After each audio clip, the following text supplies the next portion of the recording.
छूटकर आए कुछ मुसलमान लड़के 19 साल बाद बॉम्ब ब्लास्ट के आरोप, बोले छूटे कैसा, इनको वापस जेल में डालो। ये नीतीश राणे हमको हरा साम बोला, मैं बोलता हूँ तुम लाल बिच्छू है, हमको पाकिस्तान भेजेंगे। अरे किसी के बाप का मुल्क है क्या भारत? वारिस पठान पैदा हुआ है भारत में, इंशाअल्लाह ताला मरेगा तो दफनाए भी जाऊंगा भारत के अंदर। आप करोड़ों का गफला करो, करप्शन करो और बीजेपी में आ गए तो वॉशिंग पाउडर, निरमा, दूध सी सफेदी, वॉशिंग मशीन बन गया बीजेपी। बस लव जिहाद, रोड जिहाद, लैंड जिहाद, वोट जिहाद, खाना जिहाद, पीरा जिहाद, बस एक वर्ड मिल गया जिहाद। बिना सोचे समझे, बिना उसका मीनिंग जाने फालतू की बकवास इन लोग करते हैं। देखिए बिल्कुल पब्लिक का आप जोश देखिए। मजलिस इत्तेहादुल मुस्लिमीन पूरे महाराष्ट्र के अंदर पूरी ताकत हिम्मत के साथ लड़ रही है नगर पालिका का चुनाव, और हमको यकीन है कि इस मरतबा हमको भारी से भारी अच्छी से कामयाबी मिलेगी। हमारे ज़्यादा से ज़्यादा कॉरपोरेटर जीत के कॉरपोरेशन में जाएंगे। आप खुद देखिए लोगों के बीच में जज्बा है, जोश है, ये चाहते हैं कि मजलिस जीते, क्योंकि अब तक जो सत्ता में आए किसी ने धारावी के लिए कोई काम नहीं किया, ना मुंबई के लिए कोई काम किया। ये सिविक एम्यूनिटीज़ का चुनाव होता है, आप देखिए धारावी की हालत, गटर बह रहा है, नाले बह रहे हैं, बदबू, ना रास्ते बने हैं, ना कुछ नहीं, और ऊपर से यहाँ पे अडानी का अत्याचार चालू है। ये लोग मेरे को सब यही बोल रहे हैं, कितनों के अडानी ने घर को खा गया, कितनी मस्जिदों के इशू चल रहे हैं, तमाम इशूज़ यहाँ धारावी के अंदर आ गए। और यहाँ की जो मेन थी कांग्रेस की वर्षा जी, उन्होंने क्या काम किया? कुछ भी नहीं किया। वो तो बल्कि उन्होंने तो जब वो बेल पे छूट कर आए कुछ मुसलमान लड़के 19 साल बाद बॉम्ब ब्लास्ट के आरोप, बोले छूटे कैसा, इनको वापस जेल में डालो। और वहीं पर मालेगांव वाले छूट के आए तो उनके मुंह में दही जम गया था, नहीं बोले। दो मुहैया रवैया रखते हैं ना ये, और दिखाते सेकुलरिज्म। जनता जवाब देगी। दूसरी तरफ शिंदे साहब के खड़े शिवसेना के, ये वही शिवसेना है जिसने हमारे हुजूर की शान में जब गुस्ताखी की रामगिरी महाराज ने, इन्होंने उसका समर्थन दिया, तो कैसा उनको सपोर्ट करेंगे कोई? और गालियां हमको हरा सांप, हमको ये बोला जा रहा है। अरे ये नीतीश राणे हमको हरा सांप बोला, मैं बोलता हूँ तुम लाल बिच्छू है, जिसने संविधान को खुदेड़ के खा दिया। हमको पाकिस्तान भेजेंगे। अरे किसी के बाप का मुल्क है क्या भारत? वारिस पठान पैदा हुआ है भारत में, इंशाअल्लाह ताला मरेगा तो दफनाए भी जाऊंगा भारत के अंदर। इनको जहाँ जाना है 16 तारीख को खुद पब्लिक इनको भेज देगी। क्या लगता है एमआईएम के कितने सीट्स आ सकते हैं मुंबई में? देखिए इंशाल्लाह अभी हम 30 सीट पे तो एमआईएम मुंबई में लड़ रही है, और हमको यकीन है कि काफ़ी भारी तादाद में एमआईएम को यहाँ पे कामयाबी मिलेगी।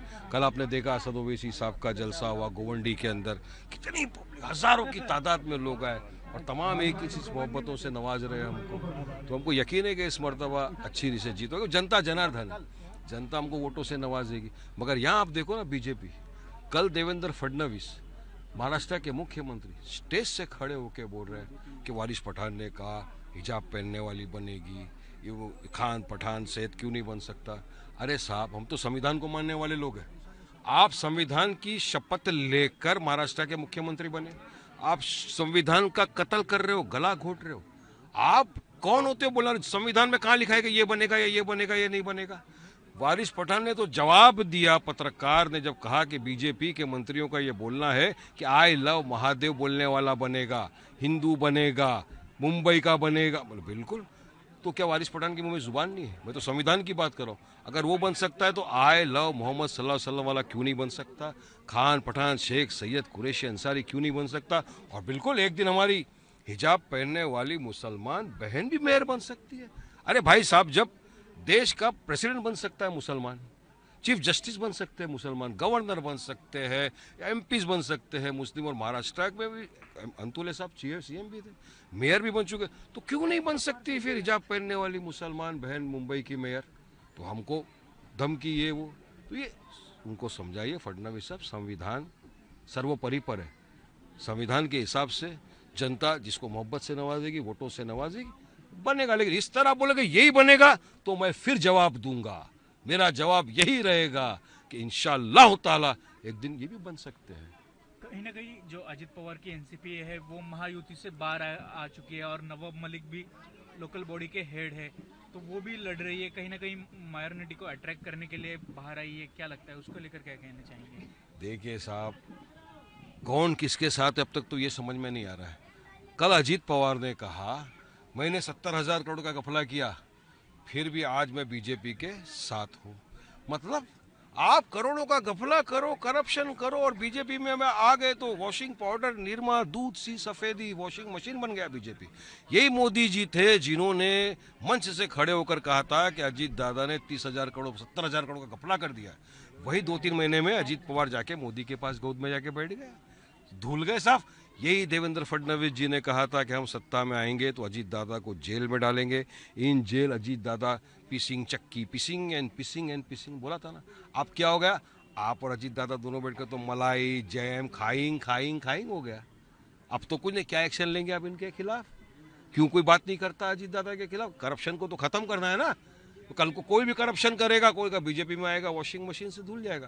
तो वो लो एक्शन, फिर अगर ताकत है हिम्मत है करके दिखाओ। मोहन भागवत जी का एक बयान आया है, लव जिहाद के ऊपर उन्होंने टिप्पणी की है, किस तरह से देखते हैं उनके उस बयान को?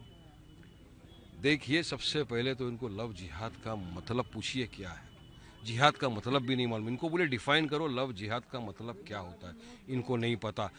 हजारों केस हो गए लव जिहाद के। आप बताओ मुझे कौन से स्टेट में कितने हुए लव जिहाद के केस, बताइए हमको, बताओ। इनके पास डेटा नहीं है। अरे इन्हीं के मंत्री महाराष्ट्र में खड़े होके बोले हजारों केस लव जिहाद के हो गए। खोदा पहाड़ निकला चूहा कुछ नहीं निकला। ये लोग संसद के अंदर बहस करने के लिए तैयार नहीं है।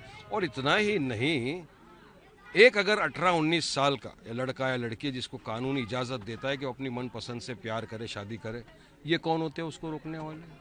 कानूनी अगर कोई कर रहा है। अब क्या बीजेपी के ही कितने मंत्री है जिन्होंने इंटरकास्ट मैरिज की है, मुसलमानों के नॉन मुस्लिम से शादी की है? कितने सुपरस्टार्स है जिन्होंने मुसलमान होते हुए नॉन मुस्लिम लड़की से शादी की है? तो क्या ये सब जिहाद था? ये सब लव जिहाद है? तो ये इंटरकास्ट मैरिज को बस लव जिहाद, रोड जिहाद, लैंड जिहाद, वोट जिहाद, खाना जिहाद, पीरा जिहाद, बस एक वर्ड मिल गया जिहाद। बिना सोचे समझे, बिना उसका मीनिंग जाने फालतू की बकवास इन लोग करते हैं और कुछ नहीं। देश में सिर्फ नफरत फैलाना है, मोहब्बत को खत्म करना है, ध्रुवीकरण करना है, संविधान का गला घोटना है और लोगों का ध्यान भटकाना है। इसलिए हर आए दिन मुसलमानों को टारगेट करके इस तरह अनाप शनाप बकवास करते हैं।